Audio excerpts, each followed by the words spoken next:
Сәлем достар, бүгін сіздерге пайғамбардың ғаршы ағлаға көтерілуі туралы баяндап беретін боламын.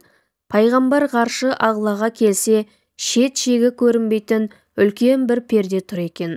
Жайнамаз одан өтіп барып кілт тоқтады. Пайғамбар жайнамаздан түсіп 99 қадам басты. Әр қадам басқан сайын Алланың бір есімін айтып ұлықтап отырды.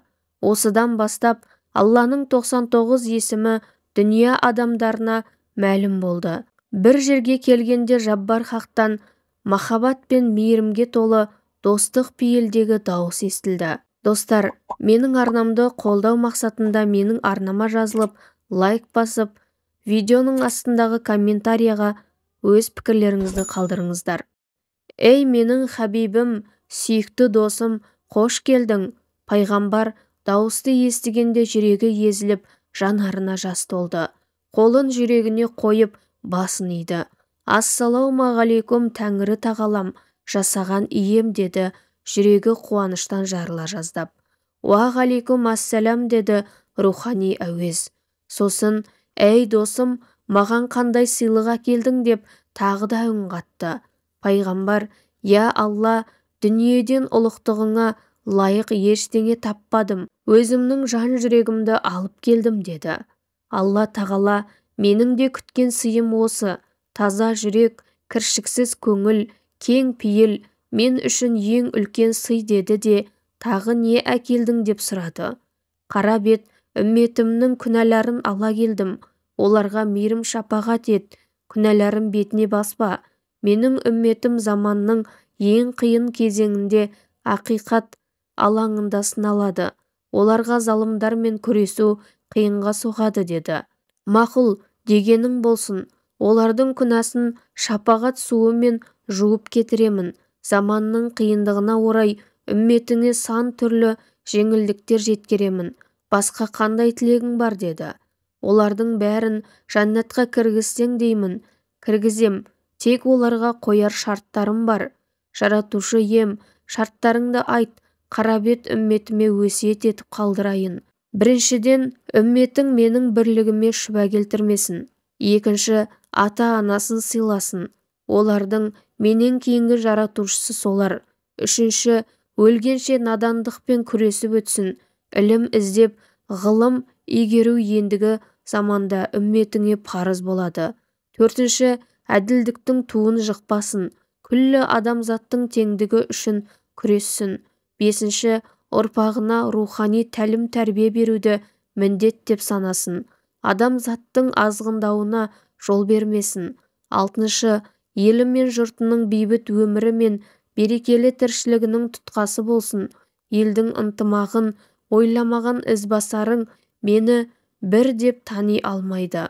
Жетінші, бөтеннің айыбын ашуға емес, жабуға бейім болсын. Ақысына ақиретте мен де оның айыбын жабамын. Сегізіншісі, жазықтыны жазалауға емес, кешіруге асық болсын. Себебі мен жазалауды емес, кешіргенді сүйетін мейірімді Алламын. Тоғызыншысы, бөгде жұрттың сенім нанымын кекетіп мұқатпасын. Кемсітуге ұшыраған халық надандық пен исламды сөгетін болады. Оныншы, үмметің сенің көркем мінез құлқыңды үлгі қылсын. Сондықтан да мен сені ерекше көркем мінезді етіп жараттым.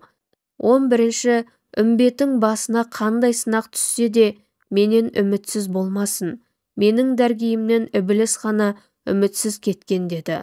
Жаратушының шарттарын пайғамбар қабыл алды. Қуанғаннан Тәңірісіне мақтау айтты. Тәңірі, менің сүйікті досыма құрмет көрсетіңдер деп әмір еткені сол еді. Ғайыптан үлкен сарай, сансыз періштелер пайда болды.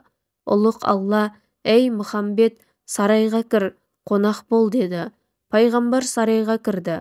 Періштелер оған алтын табаққа салып, дүр гауһардан шашу шашып, құрмет көрсетті. Пайғамбар бұл сияпатқа таң тамаша болды. Себебі мұндай құрметті алғаш көрген еді. Ұлық Алла, сенің келгеніңе барша періште қуанып жатыр. Менің сүйікті қонағым барлық сияпатқа лайық деді. Пайғамбар, менен өзге де сыйлы қонақ бола ма деп сұрады. Ұлық Алла, жүрегін таза ұстаған салихтар, қылдай қиянаты жоқ момындар, қияметте менің құрметті қонақтарым деді. Сарайдың ішінде шет-шегі жоқ ақ дастархан жайылыпты. Пайғамбар дастархан басына жайғасты. Күллі періште қызмет етуді мәртебе санап, тікесінен тік тұрды. Ұлық Алла періштелерге, менің сүйікті пайғамбарымның шынтағы мамыққа тисін деді. Періштелер Мұхамбеттің оң бүйіріне жастық әкеліп қойыпты. Содан бастап мұсылман қауымында қонаққа жастық ұсынатын дәстүр пайда болыпты. Алла тағала пайғамбарға: достым, не қалайсың? Бүгін сұрағаныңның бәрін беремін. Мен сені екі дүниенің нығметіне қатар бөлеймін. Мына дастархандағы ас-ауқат жәннаттың ең асыл тағамдарынан саған арнайы дайындалып жасалған. Дастарханнан дәм ал деді. Пайғамбар: менің үмметім де осы дастарханнан үлес ала ма деп сұрады. Жоқ, тек саған ғана. Мен бұл тағамдарды сенің бір өзің үшін ғана әзірлеттім. Олай болса үмметіме бұйырмайтын ас ауқаттан тойып ішуге менің ар-ұятым жібермейді деп дәмге қол созбай отырып алды. Онда мына дастарханды саған сыйлыққа берем. Ішіне ырыс, дәулет, берекені жасырдым. Үмметіңе айт, егер дастарханын таза ұстап, адал асқа ғана жаятын болса, күллі ырысты сол дастарханнан табады деді Алла. Пайғамбар дастарханды өзімен бірге миғраждан ала келіпті. Үмметіне шаңыраққа береке кірсін десеңдер, дастарханға арам ас жолатпаңдар, аяқ асты етпеңдер деп өсиет қалдырыпты. Миғраждан қайтар сәтінде ұлық Алла періштелеріне: Мұхамбеттің иығына зүмірет таспен безендірілген шапан жабыңдар, басына сәлде ораңдар. Сәлде ер үмбетінің қорғаны болсын деді. Періштелер пайғамбарға салтанаты мен зерлі шапан жапты, басына сәлде орады. Сол кезде пайғамбар: сәлде ердің қорғаны болса, әйелдің қорғаны не болмақ деп сұрады. Ұлық Алла: әйел заты үмметіңе орамал беремін. Орамал олардың әрі көркі, әрі қорғаны, әрі иба әдебі болады деді. Пайғамбар миғраж сапарынан мұсылман үмметіне 9 түрлі қасиетті зат ала келіпті. Олар Құран, жастық, дастархан, шапан, сәлде, орамал, жайнамаз, сәлемдесу үлгісі, намаз екен. Мұны пайғамбардың базарлығы деп атайды. Ел арасында Құранды құрметтеу, дастарханды баспау, киім-кешекті, бас киімді, орамалды аяқ асты етпеу, жастықты, жайнамазды қадірлеу сияқты ырымдар осыған орай шығыпты. Алламен сұхбаттасып, махаббаттың мейіріміне қанғаннан соң жайнамаз бен Сидратүл Мұнтахаға келеді. Ол жерде пырақ күтіп тұр екен. Оған мініп 7-ші қат көкке келеді. Жолда Жәбірейіл періште қайтадан серік болып қосылады. 7-ші қаттан төмен қарай сатылай түсіп отырып жерге оралады. Келсе, әлі түн мезгілі екен. Інісі ұйықтап жатыр. Пайғамбар: әй Жәбірейіл, біз қанша күн сапар шектік деп сұрады. Періште: я Расул, миғраждан келемін дегенше көбелек қанат қағып үлгермеді.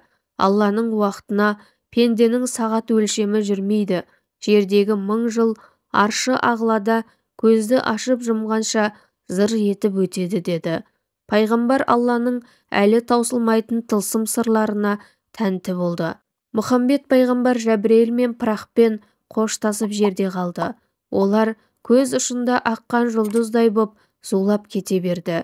Төсегіне қайтып келсе, жайы суымапты.